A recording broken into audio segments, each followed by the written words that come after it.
narito sa loob ng sala upang makita ang presyo nila. Bayan, ano't pinukaw sa mga kapagtulog niyo ako? Anong dahil? Isa lang ang magsasalita at suot sa akin. Samuel! Mauna at susubaybayan kita sa pagtupad ko. Ito ay isang taong hamak. Kristo ang pamagat.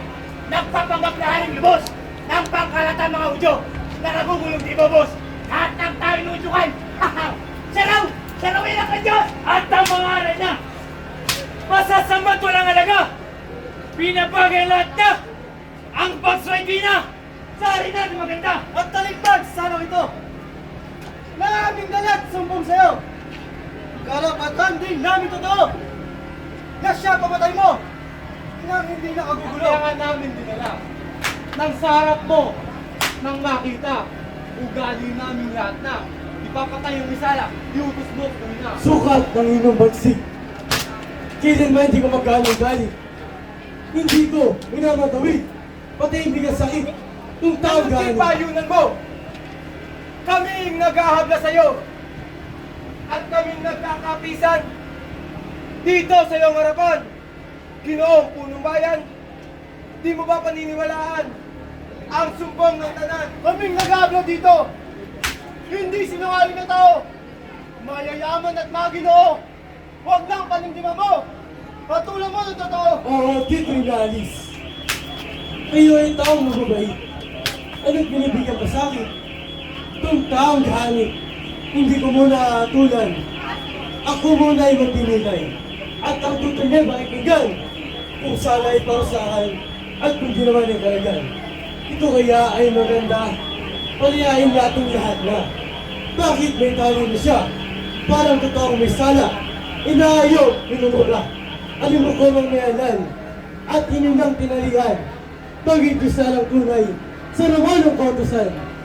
Halika kayo yung mga Ginoo at mga mahal kong tao. Bakit kayo ganito?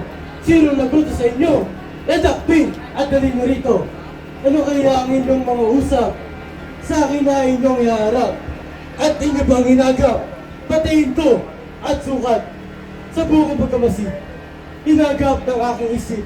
Kayo raw ay nagkakagalit. Nagtatanong ko sa akin dito sa taong may bait. Tignan pa lang ano-ano. Wala kang ibang tao. Kahit ino lang tinatalo, bakit di na magaso? Walang ibig na totoo. Kami lahat ay badal at sa Diyos ay magalang. Tunda ang katotohanan, ano't kami magbibintang. Kami walang salagimsim. Tungkol po't higpag na kahim. Ang matuwid siya ng ibigin sa amin, kaya dapat!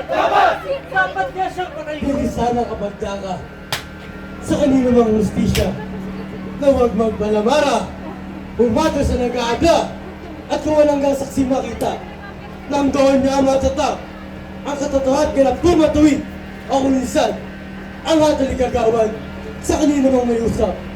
Mga mahal na Ginoo ay magdinay-milay mo na kayo. Walang malay-malay ako. Balot siya tang santo. Hindi namin dadalhin naman. Ito sa iyong harapan. Kung hindi makasalanan. Anong magawang di totoo? Itong katabang tao. Isa-isa'y pakinggan to. Opo't aming tuturan. Ang kanyang kasalanan. Ito isang taong sulopika. At mapagbanal-banal na punwa. Sa bayan na kasisira. Ang lahat ng tao'y ginagambala. Nangalan niyang masasama. At siya rin daw ay madalas. Nasa laot naglalakad. Ulan at hangin malakas. Na kapag kanya raw ay kinausap, agad-agad ay lumilipas. At kung siya'y ating pababayaan, ang lahat ay sasampalataya sa kanya.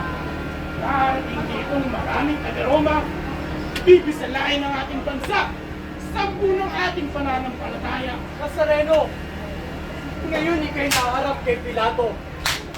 Ibig ko sana'y magpakita ka ng milagro nang maligtas ka sa kamatayan mo. At kung ito'y magagawa mo, kaming lahat ng naririto ay luluhod at sasamba sa'yo at pipilalanin ka namin Diyos! Diyos ito ha! Ako, si Poncio Pilato, presidente at tukong dito, sa Roman Imperyo, inihalal at tinuklok ng Emperador Tiberio at sa aking pag-audensya at pagbubuko sa Silya. Lukdo ka nagtatalaga, gumagalaw gumabla, prinsipe sa sinagoga. Sa kanya'y papasal, krus ng kamatayan at pagtawag ang mundal, tuloy pagitan ang dalawang tinakaw. Sa lansangan, tulong magkagiwan!